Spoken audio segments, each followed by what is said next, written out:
Hope for Bill's benefit that all this effort and whatever they're trying to do, People are coming through that we're talking to, and we're gonna go, try and get some of the people that set up the IRB. We hope to talk to Giuliani, if he's willing to talk. They're taking credit for stuff that happened 23 years ago, and acting like they needed 25 years to get the mob out of here, and in fact, they were on a gravy train yeah.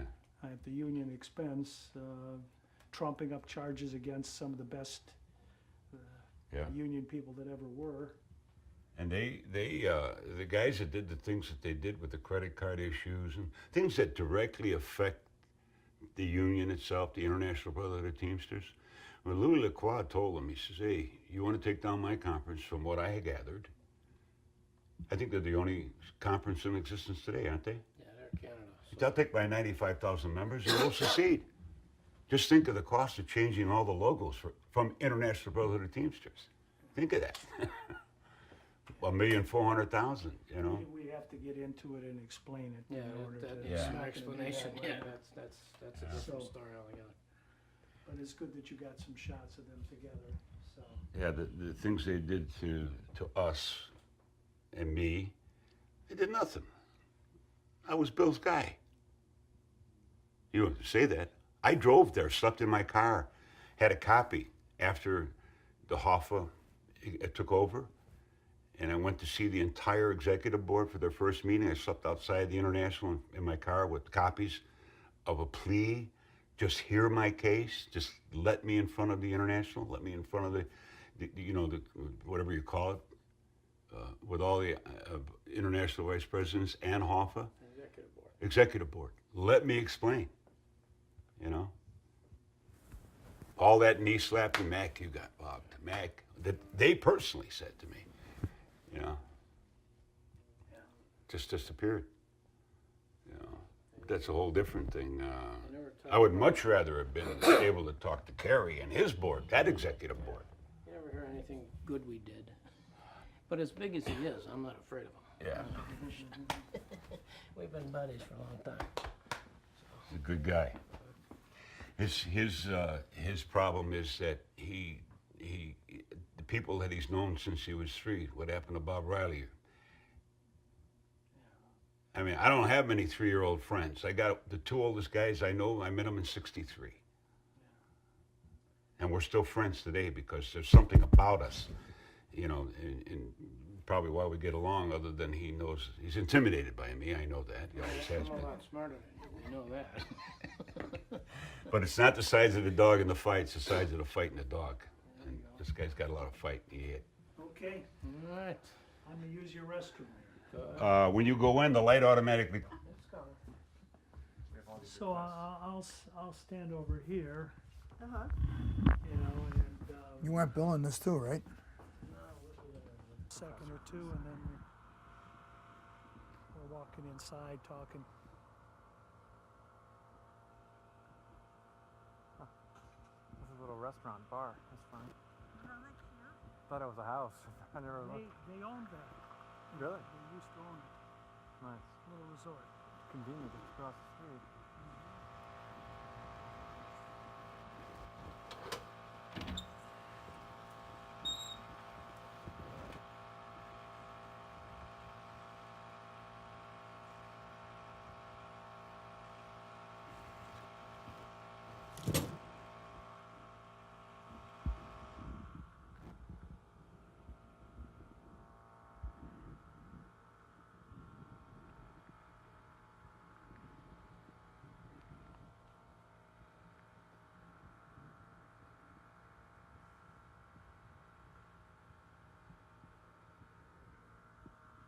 Barker said to the food pantry. And I'm gonna ask you to repeat what you just told me about a friend of mine. Yeah, okay. Wonderful. Yeah. You're the last to find out. That's okay. Yeah. I'm glad for you and Barb that things have settled down because that was pretty. And the thought of losing good solid. I'm not blowing smoke up your ass, but I mean, people like you that just love your work and the people. Yeah. And then to find out I didn't even really know the half yet of it. I'm finding out about grants we didn't get. Whoa. and stuff. Excuse me. That's our, Yeah. you know, yeah. And to better things, right? Yeah. Gary Right. seems wonderful. Unfortunately, you got to limp through that shit, and hang in there. Oh yeah, I know. So, but this is awesome.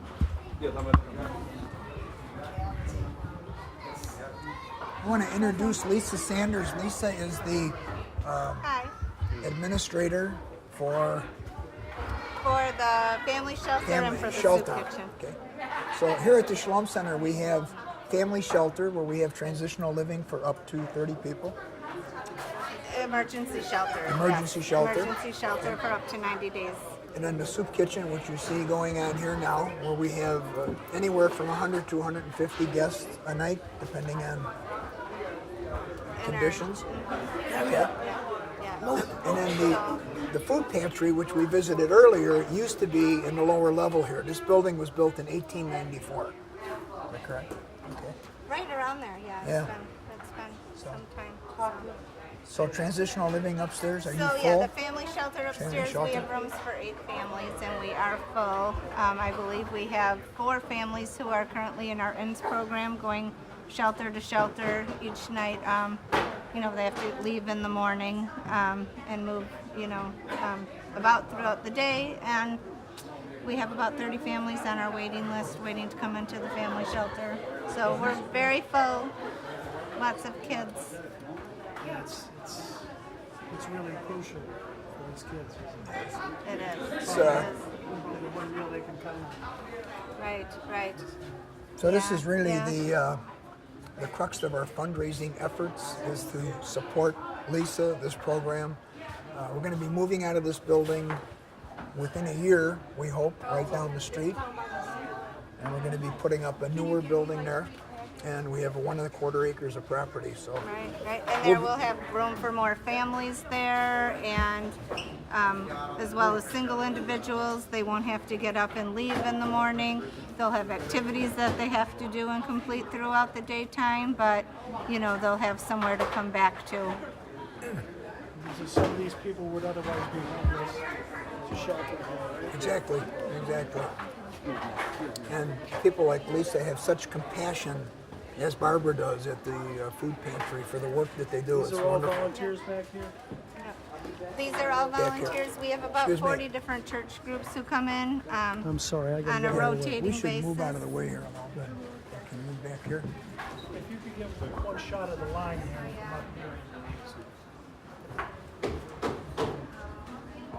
come up here. Poor bastards, they stand outside for an hour waiting to get in here.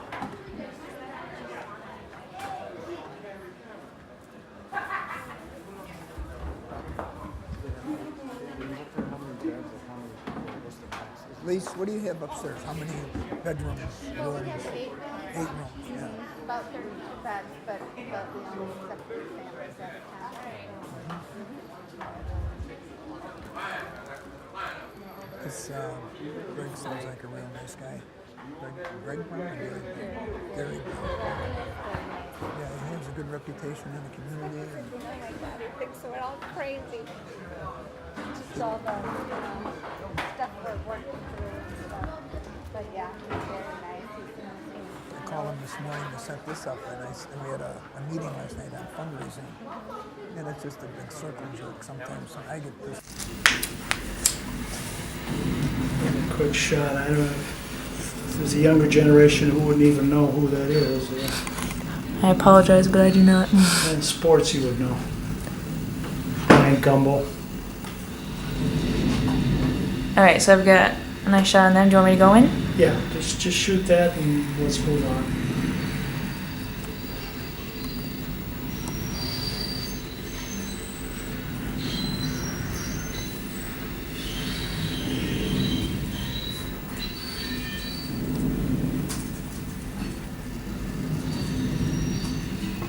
Okay. Okay. It's a really good thing that train wasn't going by. Yeah. And then let's move into this one. Okay, can you adjust it a little bit? How do you want it? That's better, but just move it this way. There's a really big glare on his face. There's a way that we can bring it forward. I don't know. Okay, is there a light that we need to, I'm gonna try this. Nope, didn't do anything. Guess let's try some lights. There's something.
that well, but I used to hang with his kid, Billy. He was in a fight. He called me to his house one night and or reached out through his network. You know what I'm saying?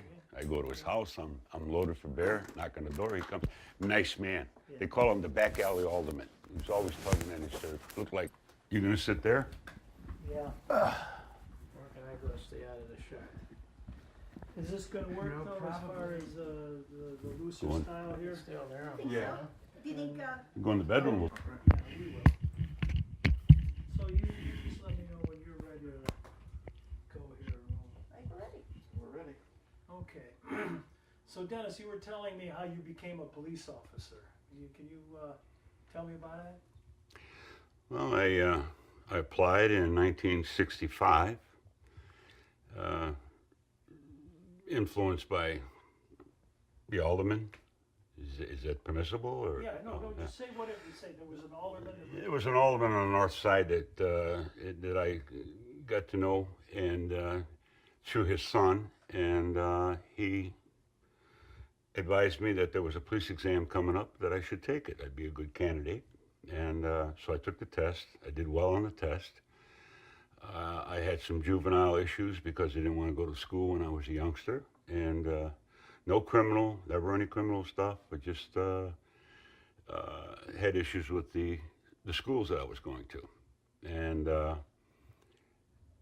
so then I took the test, and I did well on the test. I think 2,500.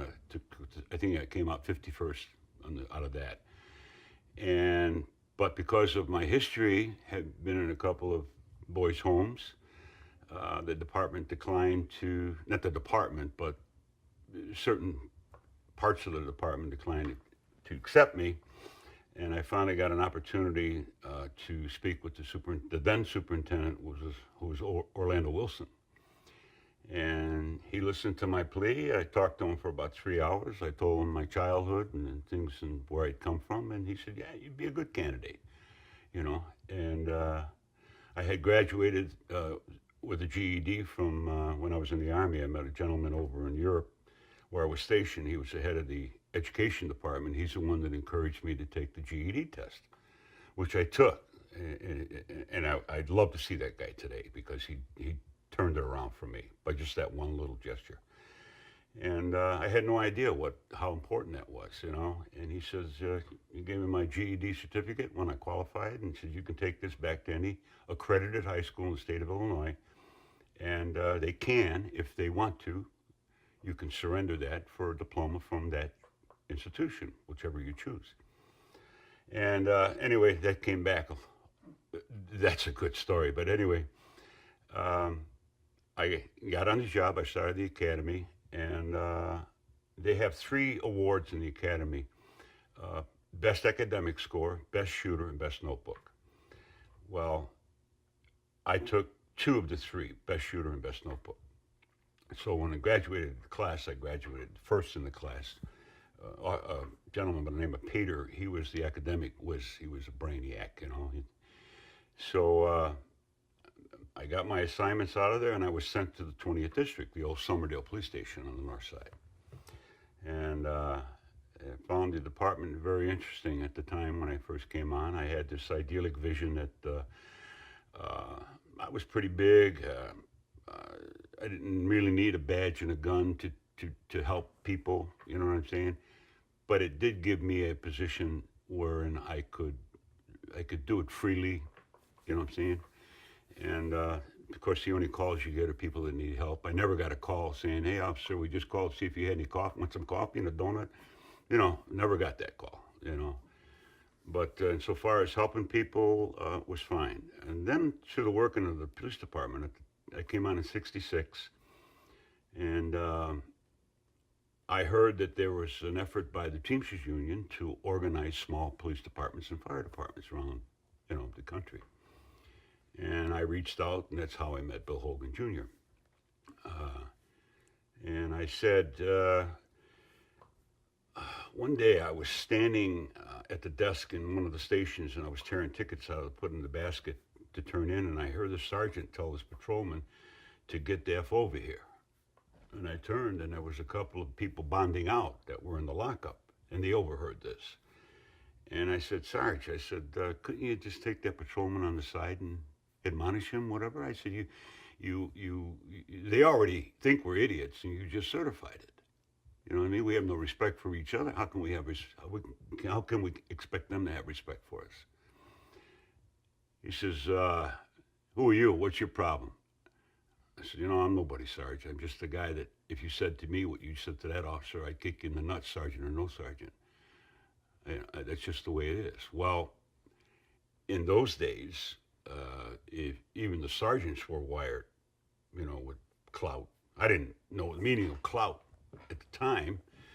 And next thing, I was a golden boy. This happened in 1975. And I came on in '66, but I was the golden boy. I was at lights and sirens to a parking ticket.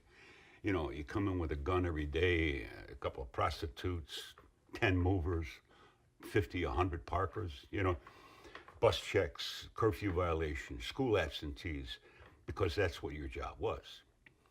And there was no harassment and picking on people. You didn't choose at the beginning of the day who you were going to go after, what entity, what race, religion, or whatever.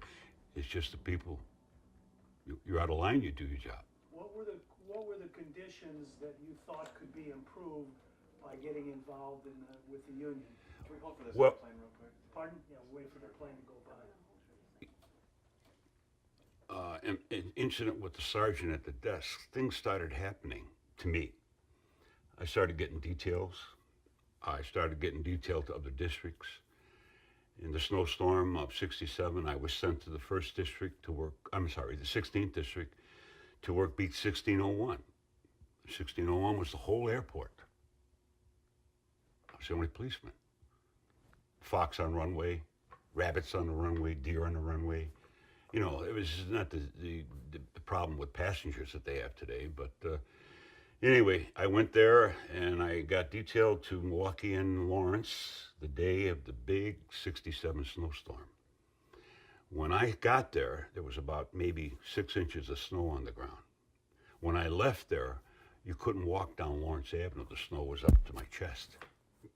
Without exaggeration, you had to be there. So then I got... Taking it out on you. Well, I got the wrong sergeant. I crossed the wrong sergeant. And I just thought to myself, we had 5 organizations: FOP, COP, CPA, CCPA, paper hangers, and there was another organization I can't remember. So I had heard about the Teamsters were making an effort to organize. My dad was a Teamster for 45 years. Drove a truck for Frank C. Schaefer Cartage Company, Empire Warehouse, 18th in Indiana. And he carried two pictures in his wallet, mine and Louis Pike. Okay? Tell us who Louis Pike is. Louis Pike was I don't know what he was when my dad, I think he was the head of 705, local 705. And then he became the joint chairman of the Joint Council, 25. And never did I think in my wildest dreams that I'd ever meet this man. My dad talked about all the time. My dad died in 1971. So I heard about the local 714 had this initiative to go, and try to organize this police departments and so on. This is a big catch for them. We had 7,800, close to 8,000 members at the time. We would have been our own local. So I reached out to him and I said, if I get a bunch of guys together, would you come and explain to them what the benefit of belonging to one organization is? Because it's so fragmented. The 5 guys would walk into City Hall on the 1st of January, whenever they did, and then old man Daly was their boss then, and he said he'd bring you in, you tell them what you'd like to get for your members. Each guy represented maybe 1,500, 1,800. We're all fragmented, and they paid dues of $10 or $15 a month. It was a nice, catch for those guys monthly. And if he would come and speak to the guys, I'd try and get the policemen together. Well, we had the first meeting. This is in '76, I believe. I'm going to caution you just so that we can use as much as we can of your interview. When you say he, say Bill Hogan, Okay. because that helps us. I got you. So he doesn't mean anything. I understand. If we keep going. So All right. Go ahead. Um, So what year was this now? In 1976, I talked to Bill Hogan and I asked him, if I got these guys together, would you come and speak to them about the benefits of belonging to one organization? Sure. And he said, sure. So I went to Laurie's Pizzeria at Foster and Broadway and I talked to Mr. Laurie and I said, can I rent your room in the back, when I have a meeting? He said, fine, no problem. Always good to the police, that guy. So 35 guys show up, and that represented about 5 districts. We had 23 or 24 districts at the time. But a reporter from Channel 5 came, a guy by the name of Bill Nolan. And I said, when I caught him at the door, I said, what are you doing here? He says, I hear you're trying to organize the police department with the Teamsters. I said, you're not invited. You guys never tell the truth. Hit it. Get out of here. I got the hall. But there's no buts about it. They're pretty insistent when they want to be. So we went on. Bill spoke about the benefits, and I had never heard him speak, and then I listened to him, and just off the top of his head, the way he spoke then, it was just electrifying, kind of, you know what I mean? So the 35 guys that were there was a couple of little snitches in there, planted by the district commanders, because when the Chicago Police Administration heard that we were organizing under one organization, that would take a lot of muscle away from them. And I used to say, I said, you got a thug like me, I'm a street guy. But these kids that you're asking to come in with 2 years, 4 years minimum college, you're gonna have to deal with them. You're dealing with intellect, you're not dealing with muscle here. You can't push them, you're not gonna be able to push them around, which was my vision of what they would have to deal with. And thank God we got the union. Anyway, we went on, and I'd say the best thing that ever happened to the Chicago Police Department was Jane Byrne. Because we went to Jane Byrne, now we got all these other organizations involved. Bill was involved. We started going around different areas, different districts, talking to whoever we could get a group of guys together, and would take the time to listen to them. And then we got interest. More and more guys came to the front, and we got a nucleus of 10 guys. And we formed teams of 2-man teams, and we went to every district, every hole in the police department's facilities, and talked to one policeman. We talked to at the fingerprint section. I remember this guy gazing out the window because he didn't want to hear it. he was probably told to go and listen to us by his boss. We had enough influence to have, they have the traffic roll call room down in 321 LaSalle. You get policemen from all over the city because everybody had to go to traffic court 1 month out of the day. So you had anywhere from 100, 150 policemen. And through Bill's influence, we got a lot of access to that roll call. And that was a big plus for us because we could branch out. Once we get the seed planted throughout the city, that was the hardest thing. It was a little bit easier for us. What happened, with the election? The first election, I think, if I'm correct with the date, was October 16th, 1981. And it was in the basement of Old St. Pat's Church. And I think we lost that by between 140 and 180 votes out of approximately 8,000. And we lost to FOP. No union got 2,500 votes. So 2,500 guys on the job did not want a union at all. They liked it as it was. But in any event, in talking to Bill, from there we went to other departments, and he used myself and a couple other guys, because we weren't, I can't think of the word besides shit stirrers. We weren't trying to create dissension of any kind in the departments that we went to. We just wanted to explain to them the benefit. Just listen to Bill Hogan, and you'll understand. Never once. He took his time with one guy, 2 guys, 10 guys, 50 guys. You know what I mean? He stopped to explain something that they didn't quite understand, Basically the meaning of unity, getting together, being one voice, and the power and the position that you gain from that. And you just go do your job. You know what I'm saying? Don't worry about it, because, if you get one organization, they will take care of you. I just met this morning at the car wash, I met a policeman who just got off duty at the 9th District, and he knew me heard about me. He's only been on 10 years. And we started talking about this briefly, and I said, you guys come after 81 have no idea what they could do to you. All the benefits that you have now, and it's a long list. The Teamsters helped push what eventually those benefits, even though it came under another union, that election moved things along, right? Oh yeah, it scared the hell out of them because they didn't want us in there. They didn't want the Teamsters in there. When we went to officers and they say, well, what could the Teamsters do? We don't have any team. Yeah. Who delivers the toilet paper? Who delivers the bologna? Who delivers the gasoline to these police stations?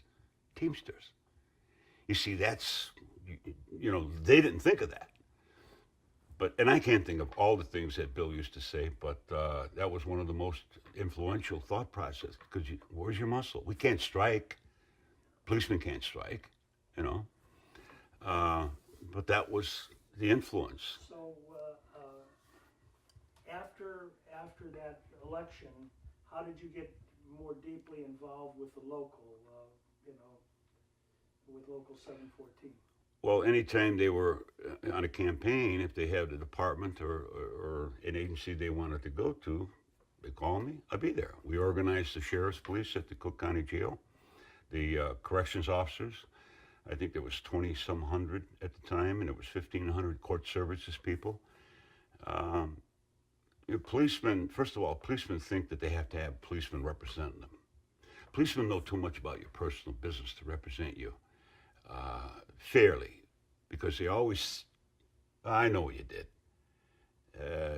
Lunch issue, you get a half hour for lunch. You get a job, you stay with the job, you take your paper, you're really okay to a restaurant. You order your soup, your salad. You sit there, you fill out the paperwork, you finish your soup and salad, your main order comes. Now you come up from the job and you go down on lunch. That's a no-no. But that was par, because, you would even gobble yourself down in a half hour if you get in, get seated, get a waitress. You know what I'm saying? Yeah. Now think of that. You know that. scenario exists as a policeman representative versus a non-policeman who's there to represent, you know, the labor issues as they know it. Not that I know what you did in the lunch thing, so, or you're sitting together and you're determining whether or not you're going to represent this guy because he got caught stealing a half hour for lunch. It's nothing, but it's just to give you an idea of what, Yeah. you know, what it was like being represented by policemen versus being represented by a real union. So, let's move up to the point where you heard about the IRB was interested in talking to you. But I guess what I'd like to ask you about is first, well, maybe we'll start by asking what happened at that meeting that they. I'm sorry. I'll go back to how you first found out that they wanted to talk to you.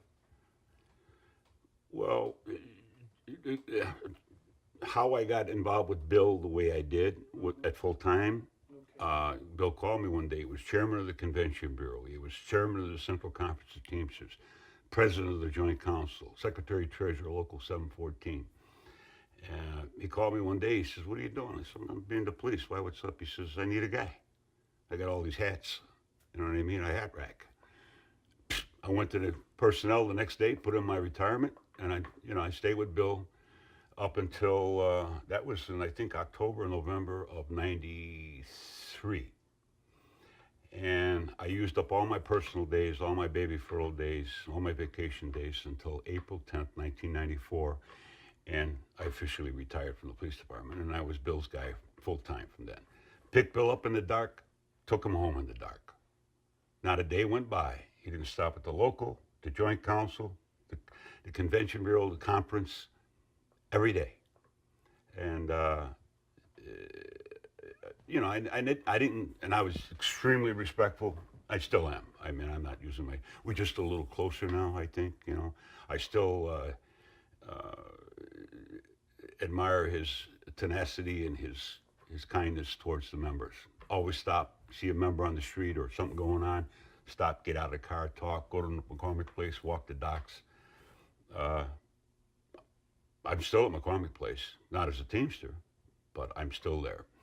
And I see these guys. I've never seen one or heard one of the officials that they have in place now that have done that, ever. But going back to your question about the IRB, when the election, we went through the whole process. We went to Philadelphia for the convention.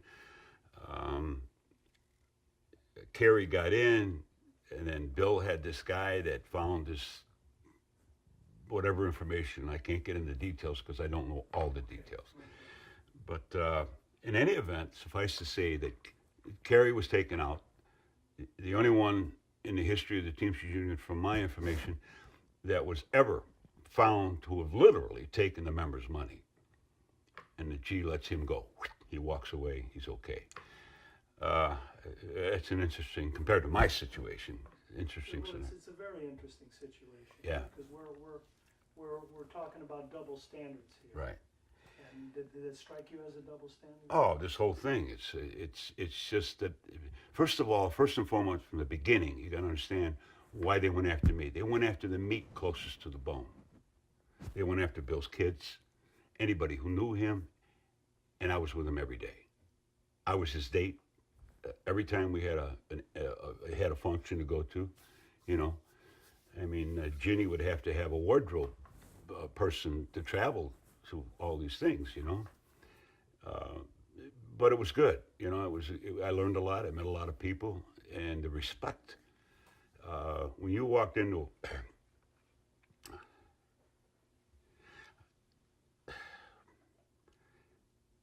I remember in '94 when it was the last Central Conference convention in Minneapolis. And I remember walking into that room to sing the national anthem, and the room was just overwhelming, the amount of people. And the people would get up, the members would get up, they know you knew Bill Hogan, they know you were Bill Hogan's guy, you know. They would shake your hand, you know, give you the the hug and all that good stuff. You don't get that from just being associated with some nitwit. You know what I'm saying? I've never met the IRB individuals. I've talked to Carbear on the phone. I remember exactly where I was when I talked to him on the phone because I finally got him on the phone. I'm pleading my case, you know, after what happened to me. And when the new executive board, I'm jumping all over the place Yeah, I here. know. We'll go back to how you found out that they were going after you, and then what happened. Well, there in February 8th of 1998, there was supposed to be a meeting. See, they trusteed Local 714 when they took Bill out. And we're trying to get an election to get a new one of our own. There was the trustee, John Metz, at the time. You know, when a guy comes in and stays at your house, he's not going to clean your house and take care of your house and take care of your property like you, the owner, which I say is whoever the number one guy in, secretary treasurer at the time. Bill was taken out. Now we're trying to get an election. So there was this meeting supposed to happen. John Metz, the trustee, was supposed to be at the meeting. We were all next door at a restaurant, and everybody's drinking because then we heard Metz wasn't coming. So yeah, what's the point? So not at the last minute, but through the course of time, they decided they're going to have the meeting. And there was no minutes taken. It was not a formal meeting. They made that clear. I'm sitting there. Everybody knew I was Bill Hogan's representative. I worked for Bill. I was Bill's guy. And for the most part, they respected that. A lot of the guys that were there. And I'm listening to guys talk about, you know, some guys went to Washington and so on and so forth, and the IRB, and I didn't know what the IRB at the time was, okay? I knew it existed. I knew it was something to do with a consent decree and didn't know all the details. But people got mad at each other. One guy literally told one of the agents, you know, I'll bust your fucking head with a baseball bat and something right in front of me. So now all the conversations are going back and forth. There's, you know, biting at one another. And I raised my hand to speak. And Joe Martucci, Mac, what's up? I stand up and I said, you know, I'm at McCormick Place and I hear now, I hear stories about guys' cars, tires getting flattened and windows getting busted. I said, next thing you know, we're talking about busting kneecaps and all this other crap. I said, this is what they want. They want to get inside of us and divide us. You know what I'm saying? There's a lot of other issues, the IRB, the TDU, you know, and so on. So the meeting is over. I get put on a movie in Iowa. And I'm on this, I'm sorry, back up. I get summoned down to 77 West Washington. The government's investigating Local 714 and its mob association. And the lead attorney for the government, she's sitting across the table from me. I walk in, I sit down, and she shows me a list of 300 names. I'm looking through the names, and she says, anybody on that list you might know? I said, yeah. I said, I know Ralph DiBartolo. Oh, how do you know Mr. DiBartolo? Well, DiBartolo, I know, ma'am, is a retired police officer. I used to work with in the police department. He's a retired detective, and he now runs the Old Orchard Courthouse. I said, nice guy. And he started the Italian American Police Association. I said, you think everybody's name that ends in a vowel is mobbed up? I said, my name ends in a vowel. Nobody says a word. My attorney leans over to me, says, Dennis, they don't answer questions here. They just ask them. So I looked her in the eye, I said, fuck you. You're on a witch hunt. This is bullshit. I'm out of here. And I left. Okay? So now I go on the movie. I'm in the movie for 2 months. About a week and a half before the movie's to wrap, I get notification from the International that I'm being brought on charges for threatening a member. What, at the meeting? Yeah, at that meeting, 98. Oh, okay. So I go, I have my hearing. I'm sitting at the local. They have the international reps were interviewing me. The accuser, Pat Hogan, he's sitting over across the table from me.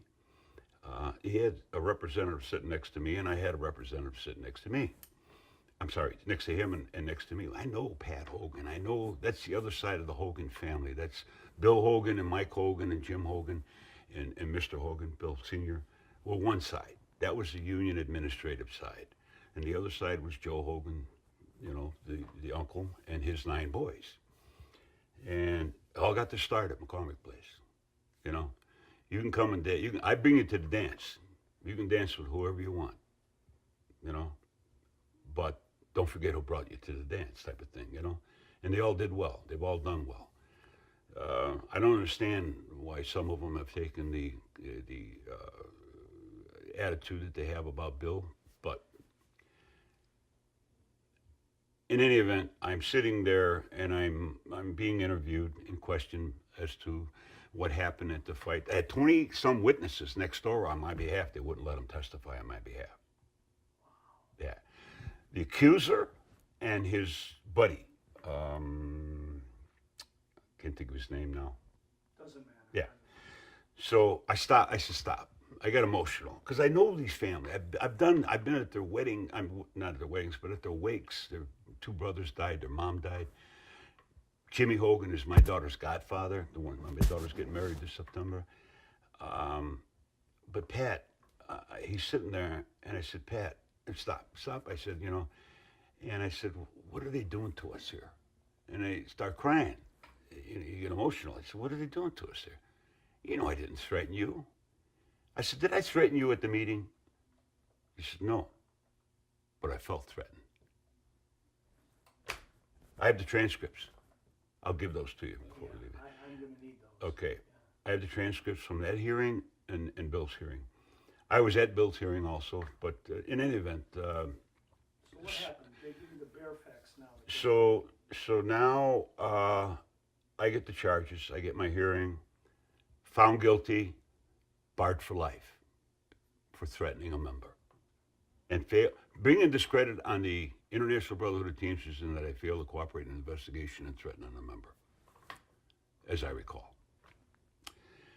When the Hoffa Kerry thing got straightened out, I knew there was 21 members of the executive international vice presidents. 2 in Canada, I didn't know that well. But the other ones I knew from traveling with Bill. We were all over the country. 3.5 years we were on the road trying to get Hoffa elected. And Bill going, and that's something you had to see. And you know, if you're a bad guy, you're a bad guy.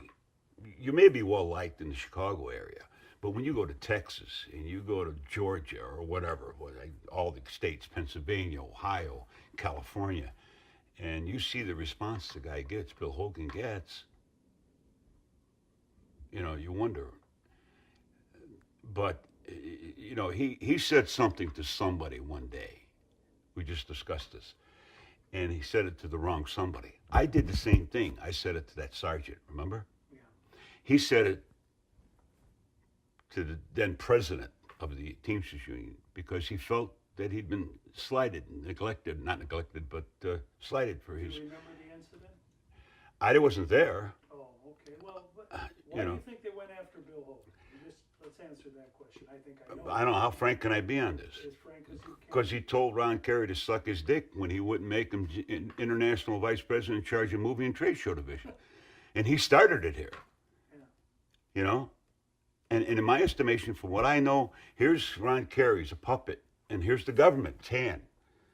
You know? They want to control 1,400,000. Bill used to say at all the meetings, there's only one union bigger than the Teamsters Union, that's the Soviet Union. You know what I'm saying? And he had a lot of those things. You know, a lot of stories, a lot of... he'd have all his speeches. I remember when he was Convention Bureau Chairman, he'd have all his speeches and he'd be reading them and he'd be dozing off because he was not the type of guy to read off. It was all off the top of his head. And that's what made him exceptional, you know. But... So what happened? You know, how did it strike you when you were removed from the union? What went through your head? I don't know. I had done a lot, I've been around a lot with Bill, and because of Bill, I had a position that was well regarded, well respected. I never had a problem with a Teamster. You know what I'm saying? We had our words, but, you know, we went to demonstrations that they had in Washington. We went to everywhere. You had the TDUs had their little picket lines up and stuff like that. But they were members. They were being fed stuff. They were being told stuff that wasn't necessarily true. I mean, look at the majority. Look at the masses. You know, how does this guy get the respect and consideration and regard and the welcoming committees that he gets because he's a bad guy? You know what I mean?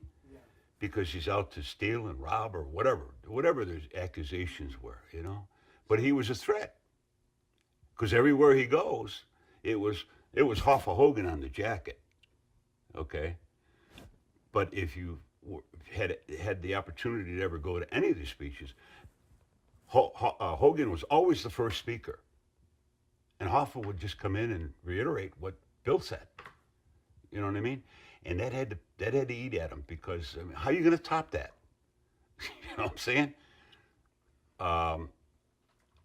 And then I think we got a lot of good stuff here. I'm just gonna check the time here. Okay. Bill, are there some areas that we ought to have them cover that we haven't touched yet? He's, Good question. You should say more nice things about me, but that will. I think he's been pretty good in that department. You know, the one thing I like though. No, I think the thing you want to get out of him, George, is the fact that he was just a member, and they barred him for life. And why did they do that to him? Because he was my guy, and they went after my people. That's basically it. That's the only reason he got barred. He's at a union meeting, and union meetings can get pretty raunchy. I mean, I was in union meetings where guns pulled. We had tear gas at one time on the podium because we figured this could get nasty, and we got to get out of there with our lives. And Come on over here, Bill. Come on over. You know, things could get a little members fight and every other kind of thing like that. And to do what they did to him strictly for saying something at a meeting after he had a few beers and then throw him out of the union, failure to cooperate. They took over the union, so they took our rights away. They're supposed to, you know, union's supposed to protect people. They destroyed people, and they destroyed him strictly because he was my guy. That's what it amounted to. So. After that, you were retired, Dennis? From where? From the police department? Yeah, after you were kicked out of the Teamsters Union. No, I still work at McCormick Place, but I work for a different union. I can no longer work in any entity that the Teamsters represents. I never understood that, you know what I'm saying? Well, how does that affect my job? What about there's a certain select few, not a select few, but there's a certain few that they don't have to pay. They pay the fair share, guys. You've heard of fair share? Okay. Why didn't they let me be a fair share guy? You know? Why did they take away my opportunity to make? I needed the money. I wasn't going to socialize at McCormick Place. I had 4 daughters in elementary school when I retired from the police department. They all went to private schools, private high schools, Bradley University, Columbia, and Ohio State. I worked 2 full-time jobs for 18 years, 2 full-time jobs. I worked the police department from 11 at night to 7 in the morning, go to McCormick Place and work until the last dog was hung from 8 o'clock, you know. And I loved it. I was making $9 an hour. Man, it was a lot of money. It was almost double what I was making as a policeman.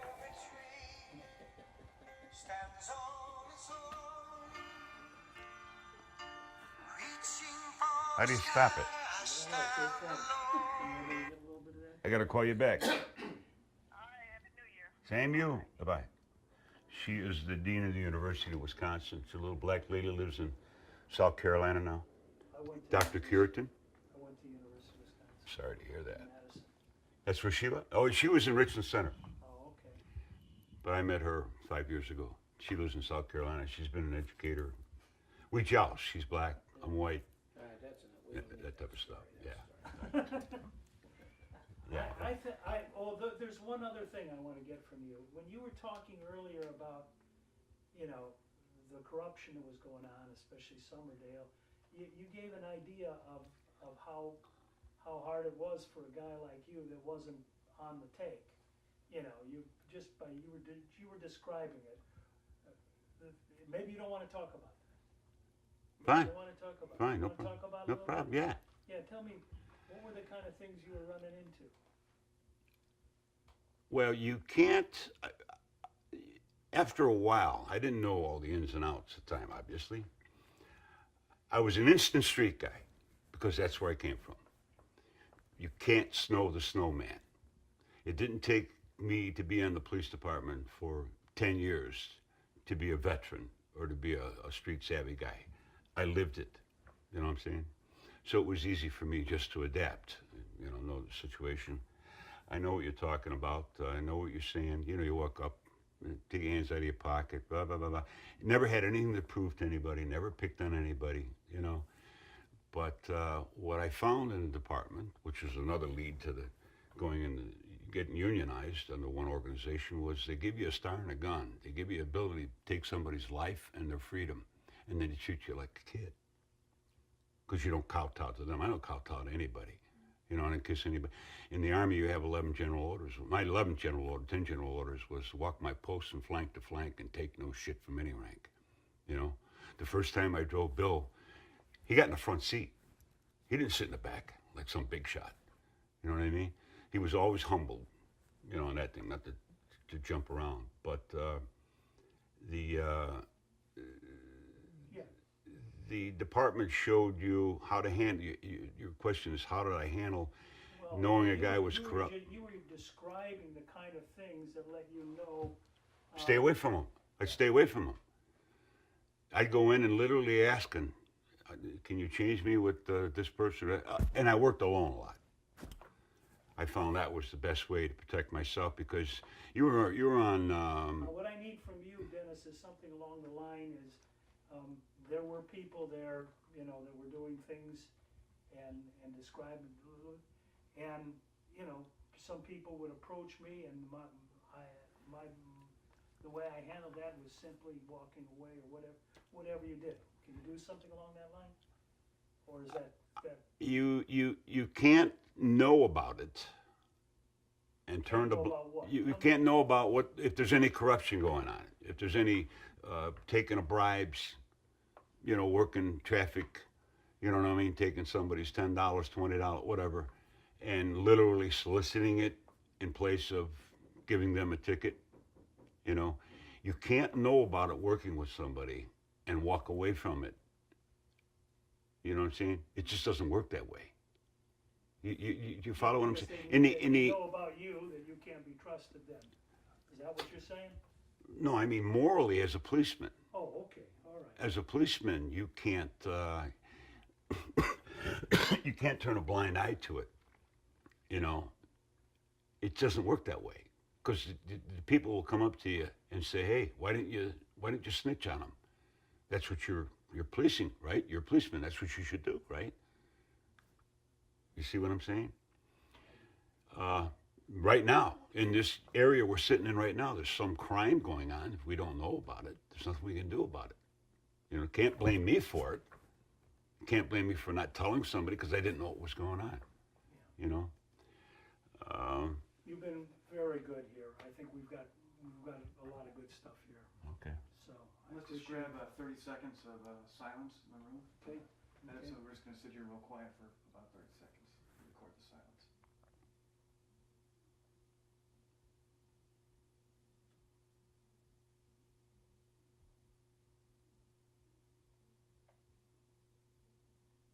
All right, that's good. You're a good storyteller. Yeah. You know, let me ask you a question. Well, Bill's here because he might know. What do they call people who do? You remember those tapes you had in the car with your dad? Interviews What tapes? Tapes. about your dad's life. Oh, okay. I used to listen to him all the time. You didn't know that, but Yeah, right. they hired some girl to interview his dad about his life. Right. What do you call those people? She was my sister-in-law. That's what it was. It was Jim's wife that interviewed him. Really? Yeah, he interviewed my mother and dad before they died so they could get the history of the whole Exactly. family. Well, my daughters say, that's my four daughters and my granddaughter. My daughters say that I ought to get whatever they call them to do that. Dad, you got to write a book, you know, because Yeah, but yours would be about 75 volumes. One of your daughters went to Columbia, huh? this one, she went and got her master's in art. She's master in fine art. This one is getting married. She's my youngest. She's getting married in September. She graduated at Ohio State, magna cum laude. This one's a bartender at Harry Carey's downtown. She's been there 22 years. Union, the only union that Harry Carey's had is 3 of them. This one just started as a meeting organizer, meeting planner. Okay. And she works for a company called Bottles and Bottega. You ever heard of them? I'm not sure. If you're ever into having something different, you know, you have the girls have their bachelorette parties and they get the Chippendale dancers. You go there. Okay, not for the guys so much, but I hear you. because they have, you rent their facility, or 2900 in Lincoln. They rent their facility. I can do commercials, can't I? Sure. You rent their facility for like 3 hours. Yeah. You bring your own booze, your own food for the first hour and a half, and you socialize. And then they sit you at these long tables, and they give you an easel with a canvas, 16 by 20 canvas. They give you the paint, the brushes, and they give you a tutorial. She gives you a tutorial. Well, she's the boss now, so you have Sounds people that like work. fun. You give you a tutorial. You get the subject matter. Yeah. You say, well, bring a picture of your favorite pet. We'll teach you how to paint it. It's a great idea. And it's gone from that one location at 2900 Lincoln to 12 franchises. And she's in charge of the franchises. So. She's a wheeler dealer. Any pic? We get a shot of a photo here. Which one? Which one do you have here? We got. You didn't have the one of you as a cop, or that was on the wall. That's the only one I have now. We don't have the lights up or anything for that, so this doesn't help us very much. I can look further, and that's Yeah, we can because always pick up the picture if you find something. I can make copies of it and send it to you if you like. Let's see. If we turn the light on, could we get a picture of him? Yeah, I already shot this. Oh, did you already shoot that? I did.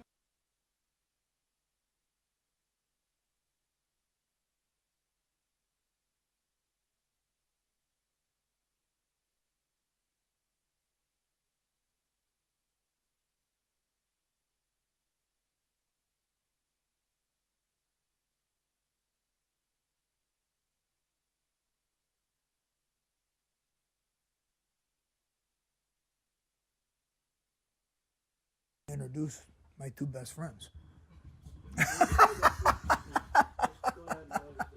Well, let me- All right, go ahead. No, Yeah, go ahead. Yeah, they know what they Go, want to do. go. Try to be as Okay. spontaneous All right, as good. we can here. All right. So, so Bob, you guys go back, you and Bill and Sue?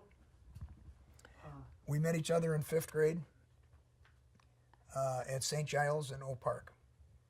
Well, we're gonna start that over, and you can talk about Bill and I and Sue, Okay. all together. Can we do that? Sure. But, yeah, could you guys mind stepping forward a little bit? No, not at all. How's that? Thank you. Okay. All right. I'm gonna try to stand on that side. Okay. Okay, yeah. Pardon us for that, but we just gotta do it. So, how did you all meet? Sue, Bill, and I met in 5th grade at St. Giles in Oak Park, Illinois, and have been lifelong friends. So I'm very blessed that I have my 2 best friends with me today. Okay. And you've been in this house for how long? We moved here in 1970 from Addison, Illinois, and the attraction was the fact that it's a farm. Also, there's 87 acres that went with the house. Okay, you show us around a little bit here? Sure. Sure. I started explaining some of the artwork. Sue and I love art, and this is a piece of sculpture that I commissioned a friend of ours to make for our 50th wedding anniversary. We'll be married 55 years this year. And this is stainless steel, and these little swirls that you see are sails, and what they depict is these two sails here are Sue and I sticking together and sailing through life. So that's pretty cool. This piece here, which our grandkids get a real kick out of, was done by the professor of art from the University of Michigan up in Marquette. And when we saw it, Sue and I have very similar tastes, and I said, we want to buy that, and he said, it's not for sale. And he said, plus, he wanted that necklace. He didn't want to let the necklace go, so we ended up with her and the necklace. He was putting it in a show at the college at that time. Right. And he said, well, you can call me after the show, and then he said, I'll be able to make a decision. And so he did. And then, like he said, well, the necklace doesn't go with him. And I said, well, I want the necklace with him. So it's as simple as that. So that's what we liked about him, or her.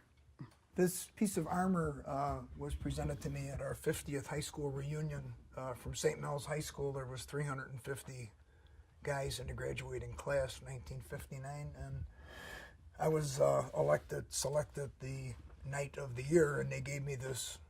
That was Monstrosity. Yeah, right. That was our So we can mascot call you the night. Sir Bob Riley. Yeah. Thank you. But I think kids are what really make a home, don't you? Yes. Oh, yeah, for sure. But let's hear about, we'll get set up here and we'll hear a little bit about how your family evolved. It's a Okay. remarkable family. All right.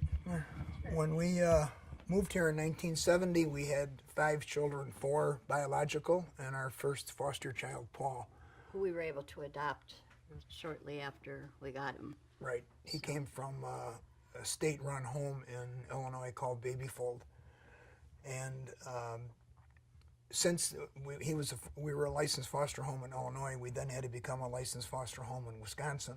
To bring him here, so. Right, to get him across the state line. And then since then, we had a total of 10 foster children, In and out 4 of sometime. which we adopted. Yes. Right. But Must the have had fosters, some interesting times along the way. oh gosh, yes. I mean, some of these poor children were just a disaster. They just had such horrible parents, I guess, that you just couldn't leave them with the parents. So it worked out fine for us. We were very happy to do it, and we were able to adopt 4 of them, which is very, very unusual. You don't usually get, they tell you right off the bat, these kids are going to go back to their families if at all possible. And some of them are now living not far away. Yes, our one daughter, Marisa, she lives right on the back part of the farm, and We gave her 5 acres. yeah. Okay, that's Marisa. Jean is our other daughter. She lives in Racine. She lives in Racine, and she has 3 children of her own. And then we have Paul, our first adopted Paul, child. right, said Paul that. was killed in a car accident when he was 34. This is a And- picture of Paul here and there. Which one is Paul? Right here. Right here. And Paul was fortunate in that Uncle Bill got Paul a job down at McCormick Place. He became part of the team. Yes. Yeah. Yeah, and he was a true teamster. Paul really, he bought into it. He lived, slept, and ate it. He had all of the jackets, the shirts, Yeah. he got a kick out of it. All right, then. Picture over there is the whole clan, more or less. Yes, right. There's 8 children and the start of some of the grandchildren. So we now have 13 grandchildren. The second great-grandchild is on the way. So it's Yeah. Kind of anxious. He's going to be further away though, unfortunately. Our granddaughter and her husband live over in Green Bay, yeah, close to Right. Green Bay. So, that isn't that far by whereas the today's other one, standards. the other grandson is right over the other side of the hill. So we get to see him all the time. Great-grandson. Great grandson, yes. So, that's right. Bill, I'd like to get you in here for a second here and talk about when you all first met each other, And what, you remember Bill, when he was in, did you have an impression of Bill Hogan in those Well, he days? lived, both him and Bob lived on the same street. And so it was like maybe 8 blocks from where my street was. And we used to ride our bikes back and forth. And, you know, the guys were always playing baseball. And of course, the girls were always out there watching the guys, you know, that's my friend. And oh, I like this guy, you know. So it worked out pretty good. You picked out one? And Oh, yeah, I knew him. I picked him out right away. I told my mother right away. I said, that's the guy I'm going to marry. Because our moms used to go grocery shopping together. So he had a Helen and I had a Helen. So everything was all arranged practically. except- pretty close, yeah. Yeah. And Bill had to wait to find Ginny in high school, something like that. Yeah, but we were always together. We were always Oh, yeah. together. Once we met Jenny, she came in. Yeah. But I was smarter than the other two in school. I think you remember that, don't you? Oh, yes. Definitely, definitely. I mean, it was honor roll all the Oh, way, yeah, right? yeah. On his roll out the I door. couldn't even spell on her roll. He didn't Yeah. get serious until he started thinking about the union. Yeah. Yeah. Oh, yeah. That's when I took life seriously. I didn't like school. School and I never got Oh, and then along. that job you had at first, Which one? the horses. No, the glue company. The glue Oh, the company. Oh, yeah. No, I worked at a Well, you glue and Ginny were factory. going together then too, Oh, yeah, right? yeah. And she says, "Oh my God!" He comes home. He's Yeah, I worked in a glue factory, and her girlfriends would ask me, "What do you do there?" So I drive the horses up to the kettles. And Before I they was turn actually them in the into glue. maintenance department. Wow, that's so. But we go way back, and you know, it's just this is America, and it's a shame that they could try to tear us apart Oh over gosh. frivolous garbage, and it just didn't happen. Basically, we wouldn't let it happen, and Bob knew he was at risk. I never realized that he was putting himself at risk to losing his job by just talking to me, and that in itself is outrageous. I think in America, nobody should have that much power to do that to people. That he has no criminal background, I have no criminal background. He actually gave the eulogy at my wife's funeral. I can't talk to him. It's sick. So, Yeah, it is. so what seemed particularly absurd is when they went after your son for not firing his father's best friend. Yeah. Yeah, as Bob just pointed out, he said, Paul, Uncle Bill. Well, that's my kids called, this was Aunt Sue and Uncle Bob. That's where the chimes are done here. That's gone. Oh, Yeah, this was Aunt Sue and Uncle Bob, and their kids called me and Ginny Uncle Bill and Aunt Ginny all their lives. And then Bob was working with us when they threw me out. He stayed with Bobby, and he was expected not to talk to me because they decided to bar me on their stupid. it just made no sense. No, I mean, made he's no sense at all. godfather to our children, and we're godfather to his kids and stuff. And I was his the best kids grew man, up and- together. And I mean, we used to play when the kids were small and babies. We used to go on Friday or Saturday night.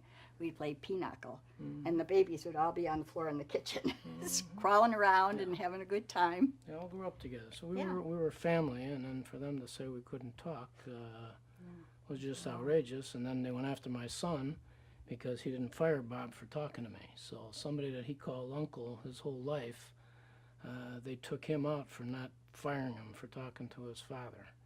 And that's just power that nobody should have that kind of power. There was no criminal stuff here. This is a group that came in and just took power to a position where it just didn't make any sense. It doesn't make any sense today. And they've abused a lot of people because they could. There was nobody would challenge them. If you challenged them, they came after you. I challenged them, paid the price, and they got Bob and 3 other friends of mine just for talking to me. They lost their careers over talking to me. And as I said, I have no criminal background. They trumped up some charges to get me, and then they just took it and abused it. That's what they did. Did Sue, when Bob was expelled, was that make a big impact at the time? Oh, of course. I mean, I was like, what do you mean? You can't, we can't talk to him? That's ridiculous, you know? I mean, what about, can we talk to his sons? What about his wife? Can I call Ginny on time, you know, and say, hey, you know, what are you going to wear for this evening we're going out? And she says, okay, you know, this or that and everything. It was just, people, whenever I would say, well, no, he lost his job because he was talked to Bill, and they say, what kind of aggravate? This is ridiculous. No way can somebody, who tells them that they can do this, and who lets them get away with it? You know, I mean, it's totally ridiculous. You would think the Department of Justice should be protecting. Well, yeah, constitutional for sure. You know, that's just totally ridiculous. Nothing, I mean, you can't go around firing people because they talk to somebody. You know, I mean. I think along that line, just to interject, when I had my hearing before this Teamster group, our friend Father John Smith came from Maryville Orphanage, and he gave a testimony on our behalf, and he got up there and he looked at this group, which he called the Kangaroo Court, and he said, I thought unions were here to protect people. How can you go attacking people that are members? And it had such an impact on him. Yeah, it was Well, just they terrible. did because the government had put them in that position, right? That's correct. Yeah, but when you come to First Amendment rights, because that's what first thing everybody asks me is, you got First Amendment rights. Nobody can tell you you can't talk to people. I said, I agree with that, but the IRB takes the position it's not the government that did this to us, it's the union. And I don't find that to be actually true. And even if that was true, no union should have that kind of power to tell members, we're going to throw you out and you can't talk to other members. That's way too much power for anybody to have, especially a union, because that does protect people's rights. It's supposed to, yeah. Yeah, that's the idea of unionism, is to protect people. So they hide behind that, it's not the government, it's the union. Well, when they finally charged me, I went to federal court. That was the government, as far as I know. You know, unless something's changed. You know, so. And they subpoenaed your phone. Yeah, they got my phone records. That's how they found the 4 people that. This is not exactly a poverty shot, right? No, I know, and I love the license plate. Too funny. See, I do everything he does. I'm RER1. Oh, really? Your initials. Oh Yeah, my gosh, right. you are. That's too cute. I love all your birdhouses there too, and the Oh, yeah, we have deer feeders. We got deer coming up alongside of the house back there. We hunt deer on the farm. Do you? We- Makes sense to shift the focus from this to the long view to. That he builds a city out of. They go into mining towns and stuff, they haul them in there and they build a fucking city. There's a town, not a town, a little village. It's all their fucking units.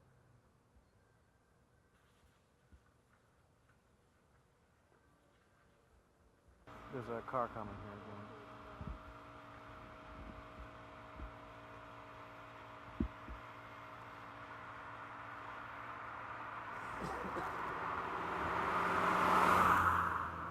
Geared up. We are standing here with Bob Riley and Barb Matagrano. And so how did this enterprise get started? What's the story behind this? Actually, the building has been here about, the Shalom Center took it over 4 years ago. Prior to that, it was a manufacturing facility. Correct. Okay? And the Shalom Center, the city of Kenosha ended up owning this building, and the Shalom Center bought it with the agreement that we would buy it for $1 and in turn give up our old building in the city, which we'll see later, which was built in 1894. It's an old school. And they want that property, so we will trade out for $1. All of the food that you see here, a lot of it, used to be stored at the old building in the basement. So the food would come in on a truck, we would physically unload it, put it down into the basement, put it in bags, bring it back upstairs, and distribute it to the people. Okay. Here, we have all of the food coming in the back. It's all put on shelves. And Barbara, why don't you take it from there as to how the food is distributed to the people? It's basically called a free choice pantry. And so people are able to choose what kind of pasta they like, what kind of potatoes they like, soup, etc. So it's not just handed to them.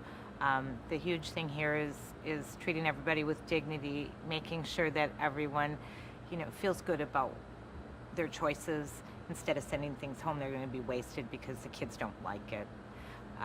We serve 1,000 separate families a month through the food pantry, and that's over 900 kids a month just through this program. They bring their kids with them sometimes? Sometimes they do. When they don't have school days, it's filled with kids. And at Christmas, we have a gift program through some of the organizations in town, so we see a lot of the kids here. So it's been around for a while. I mean, before this. Correct. Yeah, at the other building, I think about 30, almost 30 years. Yeah. Shalom Center. Yeah. Food. Tell us some of the things that you have here. Sure, these are all donated items, so we can make sure that they have pasta. There's a lot of skillet dinners. We also have a lot of freezers with meat and fresh produce during the day when we're serving. Families leave with about 100 pounds of food, each family, and a lot of that is fresh produce, which is wonderful.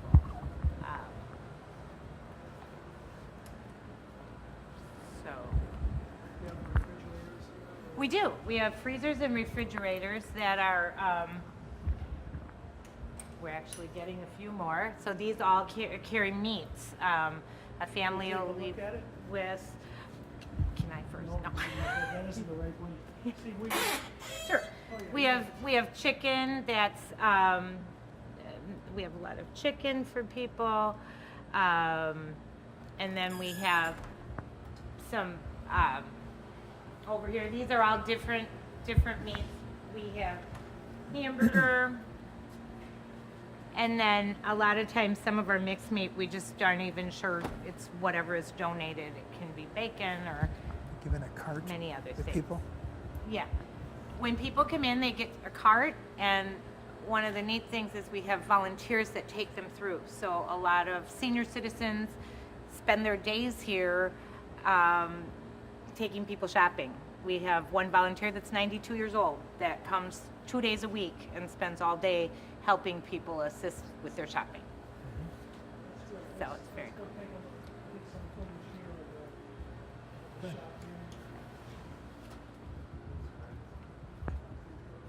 here. Here we have some baking items that were donated. That's a really nice extra.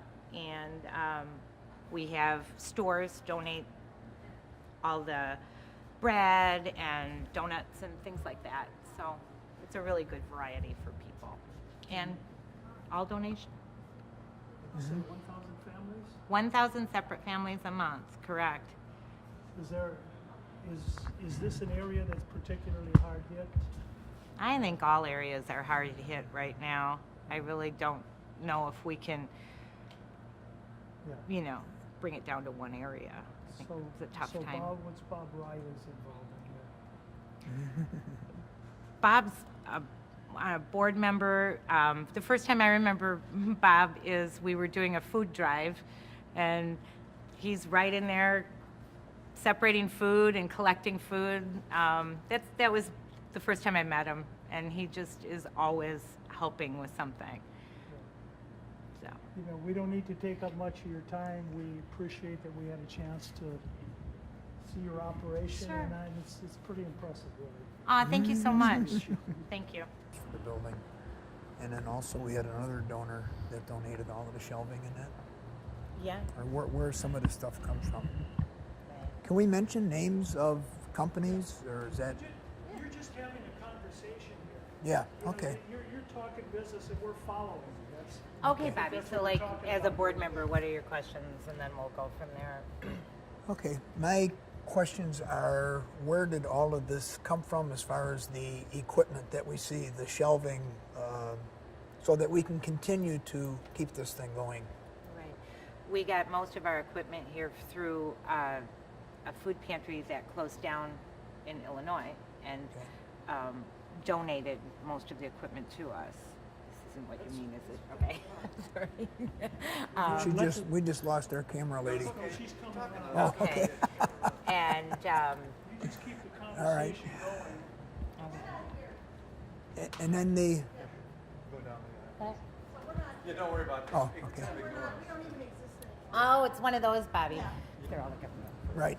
This is all the food from, a lot of this is food from the government. So the government commodities. supplies us with A certain food percentage of food on a monthly basis. every month, and this is most of that. So it's not just commodities. It's not big bags of flowers. Oh it's no, actually, it's canned foods, it's Yeah. pasta, and that's how I figure out how I'm going to distribute the rest of our donated food through the month is what we get from the government. If we get pasta, I close the pasta aisle and give more rice and let that build back up.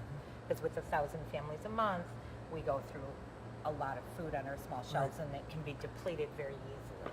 I know that the Shalom Center has over 600 volunteers total. Yeah. Where do you get your help from to run this?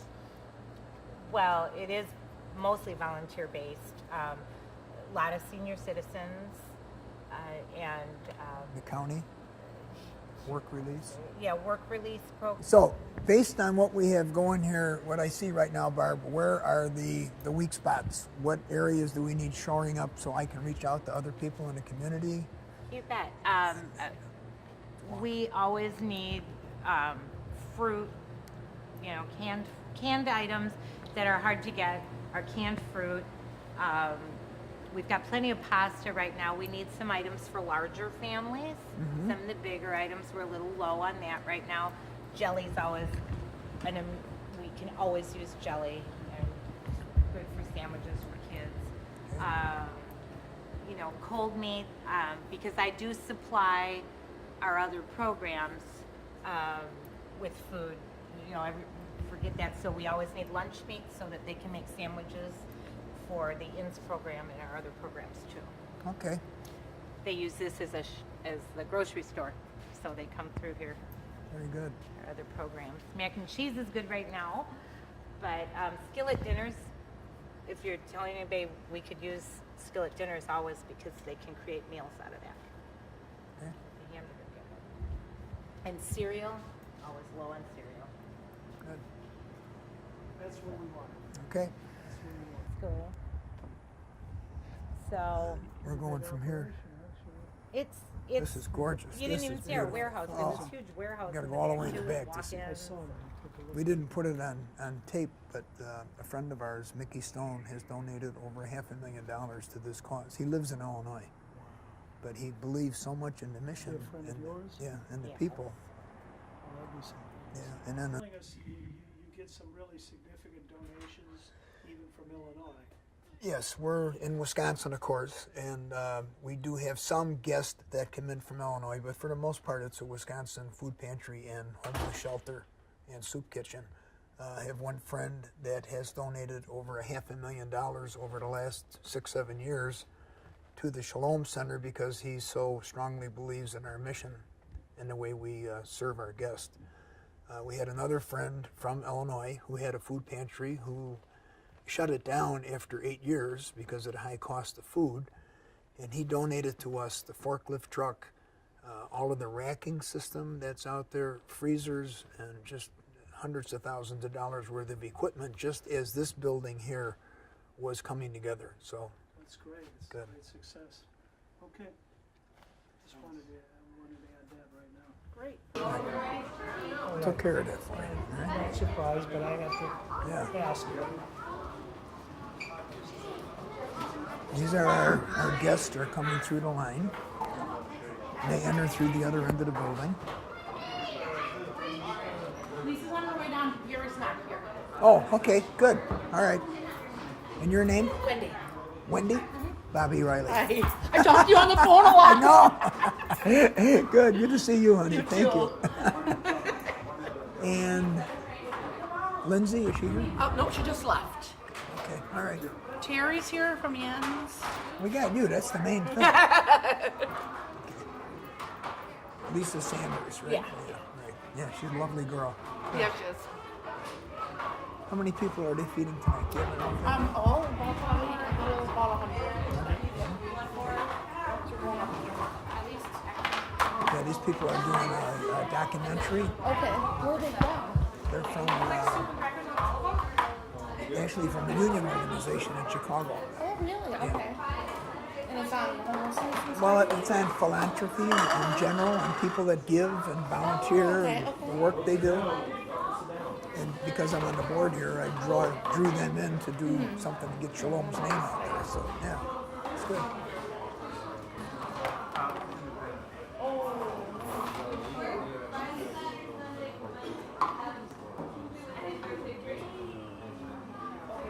Let me see what's going on in the kitchen. Yo.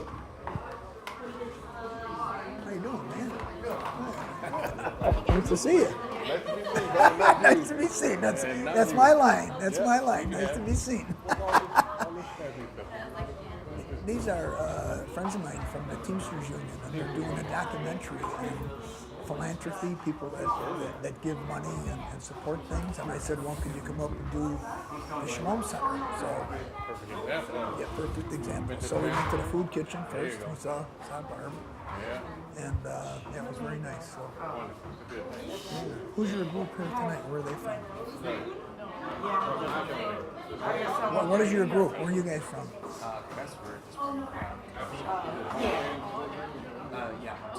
Oh, good. Very good. Quite an education, huh? Food looks excellent. I mean, they did the whole soup, they did shredded beef, and even the bread. They laid it out. Hi. How are you? Good. Nice to see you. You too. Good. These people are from. They're doing a documentary Okay. on philanthropy, on people donating money and funding. Awesome. Okay. And they said, would they be kind enough to come out and shoot the Shalom Center? So we went and we saw Barbara. I called this morning to Greg. Yeah, I didn't hear anything about it. Oh, she didn't follow through on stuff. I don't ask a lot of people, but I do expect follow through a phone call anyway. So. Yeah, absolutely. So, where are you supposed to be? I've never been on camera. I don't. Yeah, they take their shots when you're not looking.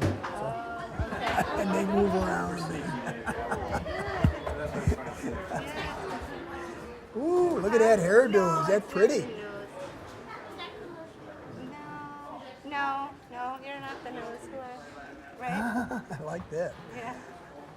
She wants to be on the news. Oh, sure. So yeah, we had as high as 135 people this week, and that's rare for this time of year. So it's really been busy. Yeah, I thought, haven't you served up to 150 on occasion? We got as high as 167 this past summer. So, yeah. The holidays are usually the lower numbers, you know. The numbers have really been staying up there lately. I like to call all these young people here the volunteers. It's like hands-on religion. Mm-hmm. Right. Instead of where you're praying or what are you doing. Mm-hmm. Here it is, right here. Yeah, come and see. Doing God's work. Beautiful. Right. Well, did we keep you after today? No, I'm doing the training at 6 o'clock. Oh. So, Okay. I was going to be here anyway. All right. Yeah, not at all. Get your number. There's a phone going off there. Okay. I think we... All right. Go to the other things.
Actually, that chair works pretty well. days. Yeah.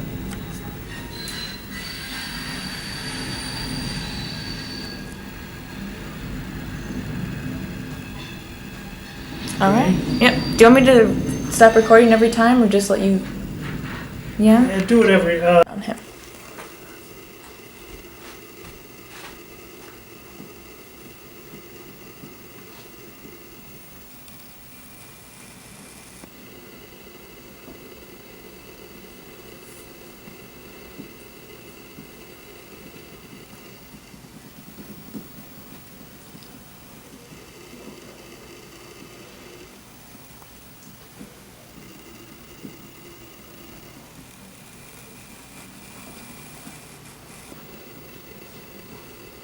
Okay. this one we're gonna move from right to left. All right.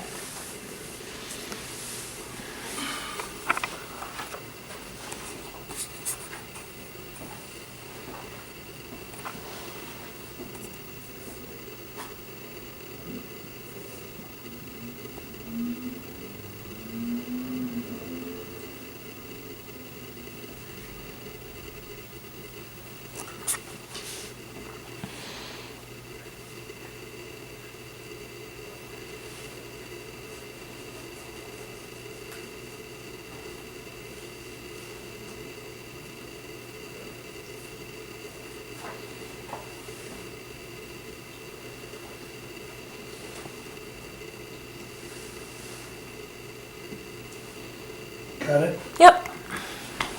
We got this.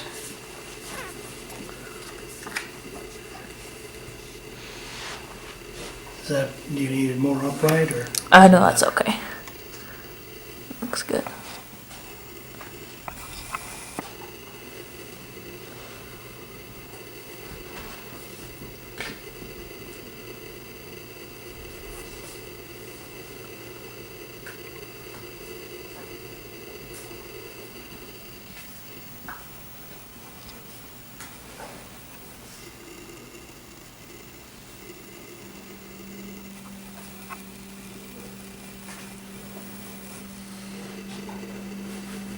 Okay.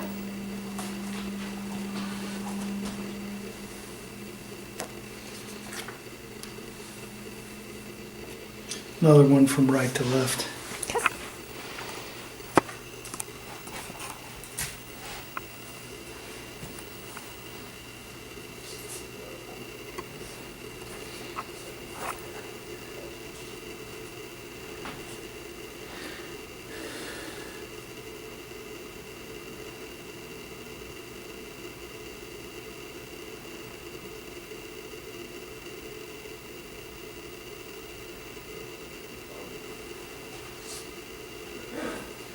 You got it? Mm-hmm. You ever watch Craig Ferguson Mm-mm. late at night? No. His show is going to be over after a 10-year run. He comes on after Letterman. Funny as all get out. He does this Bill Clinton imitation. Why is it stopping? Pardon? Do you know why it's stopping? Yeah, he said 10 years is enough. They wanted him to take over Letterman's show, and then they got, he wasn't interested, they got Colbert. He was going to be about it. Good. Two funniest guys I know are Colbert and Craig Ferguson.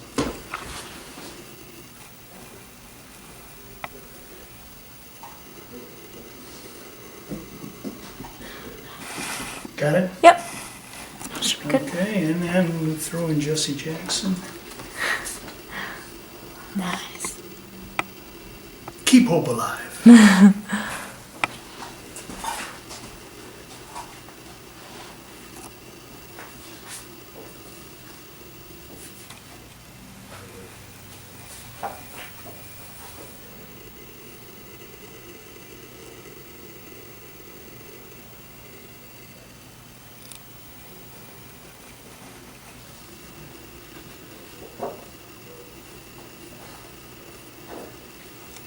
All right.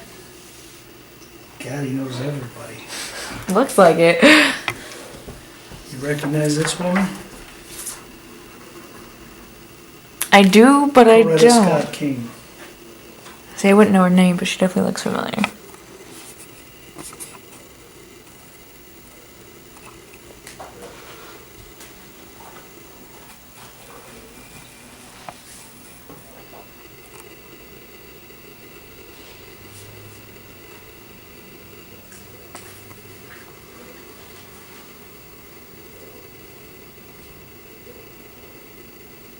All right.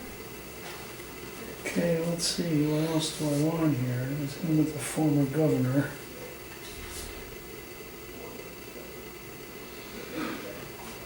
I wonder where they have the Great Wall of China?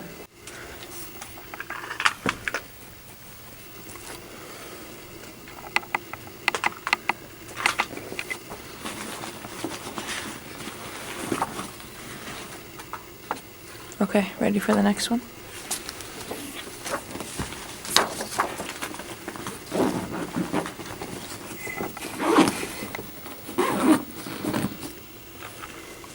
We're focusing on the headline and the pictures? Yeah. You can move into it.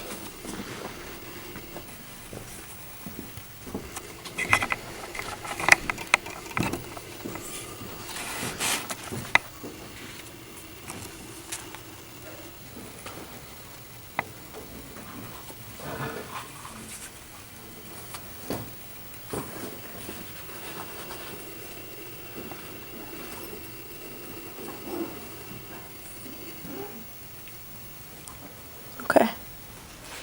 Okay. Do I need to remove the stuff behind, or can you work Nope, with that? that's fine.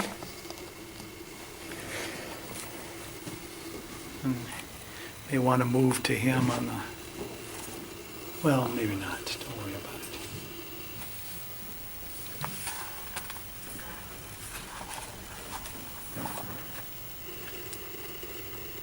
Okay. Okay.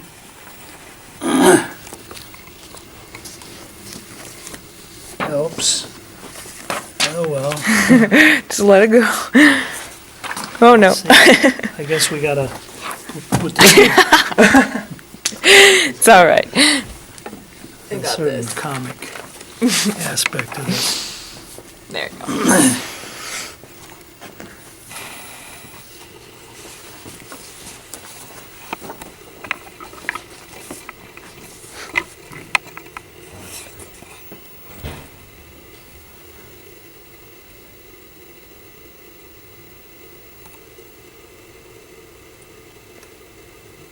Okay.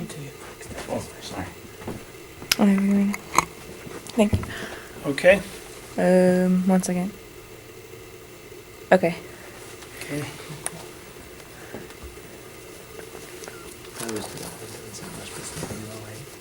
Like, oops. Sorry. I love this one here. You can see him right there with the kids from Honduras, the orphans. No, that's a good picture.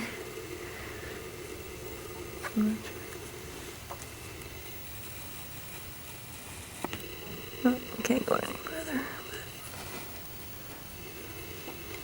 All right, that's a good one.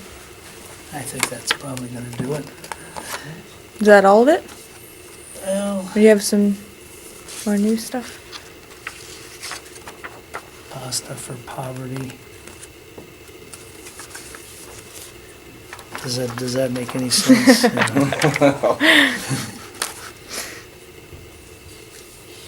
Resort, host, foot stomping, music fest to fight MS. Oh, soup kitchen, yeah, this is the one.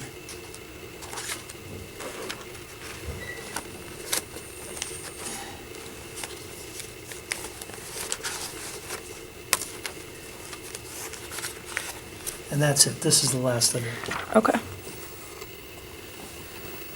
You might want to pan from the top down.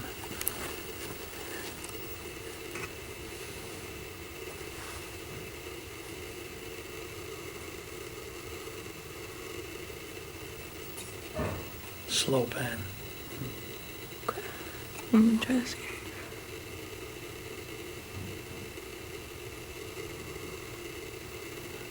Okay. Yeah, it's not the best, but Oh, you have to focus, bro. yeah.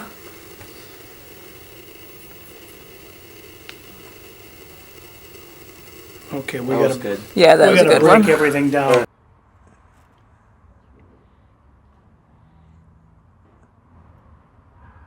how long you been associated with the Shaloms? 15 years.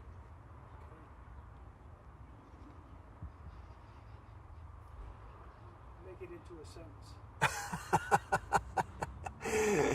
I started out with an organization called PADS, which is an acronym for Providing Acceptable, Dependable Shelter. It's an interfaith organization, and from there I transitioned into the Shalom Center, which is a Hebrew name, Shalom, which means peace, but it's an interfaith group. So we have all of the churches in the community working here. So A synagogue too? yes, 2 synagogues. Yes, Beth Hill Temple is one. Okay. Okay, hold on. Don't go. All right. Thank you, thank you.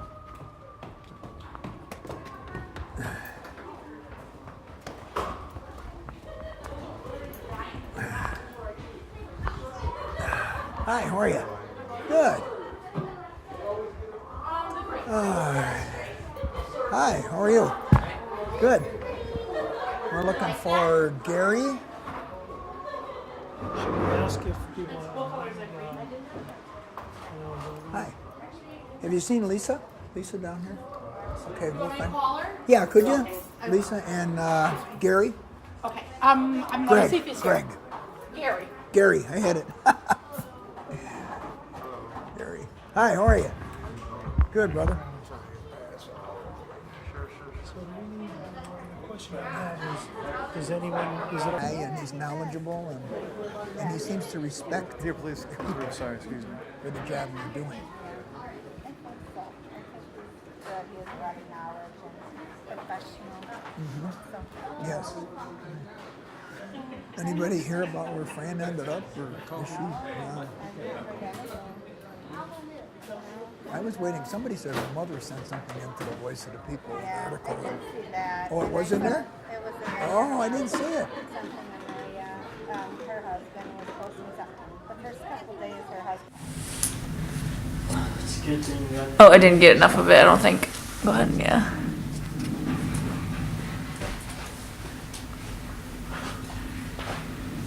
Okay. You know what I want you to do? I just realized that. Let's make a move toward his wife, because we don't have many pictures of her, Okay. and then hold on her. Okay. The only We do shotgun season? Shotgun? Yeah, we hunt deer also with a rifle. Yeah, my uncles and grandfather, they do shotgun and bow season. My uncle gets every bow season. You got an extra shotgun here? Yeah. Yeah, Am I sure. invited You sometime? check this off your property? He's a great shot, Bill. Yeah. Well, Bill goes up to South Dakota. Yeah, I went with him 2 years ago. It was a wonderful trip. So anyway, why don't you point out some of the things that are, and we can focus on that, Fine. So you've got, tell us about your farm here. What are some of Okay. the things you got out here? We used to hunt on here before he bought the farm. Yeah, we hunted out here with Bill and his dad, and we had a big barn here. It burned down in 1973, and we used to sit with his dad on the side of the hill with 22s, and the corn crib there would be loaded with corn, and we'd shoot the rats. And on a farm you have rats, not city rats, but rats that, there's rats that where there's grain, and we'd shoot the rats off of the corn crib. But off to the left there is the pond that we put in, a 1 acre pond. And the farm is 87 acres. It's L-shaped. And there's a creek that runs right through the middle of the farm that comes out of Twin Lakes, Wisconsin, and it empties into the Fox River. So theoretically, you can take a canoe and put it in our creek, and you can go down to the Fox River to the Illinois River to the Mississippi, and the Mississippi down to New Orleans. Non-stop. You do that lot much? I like do. Huck Finn. I do a lot of canoeing and a lot of kayaking. So we've planted over 10,000 trees on the farm since we've been here since 1970. Our grandson now farms the farm. There's 40 acres tillable, so he farms corn and soybean. And on the hill up here is hay. And him and his dad have 90 milk cows. So that's where it ends up. They raise the grain for feed. And you were saying about your daughters, you have a few acres for them? Yes, our daughter Marisa, we gave her 5 acres in the back, and she's along Highway W, and if you cross her road, you're in the Fox River. And our creek runs into the Fox River. Our daughter Kelly, we gave 2.5 acres up on the hill, and there's a path here alongside of that pole building going over to her house. So maybe we'll get out of the way and you could do a little panorama and get some footage to go with what he's describing.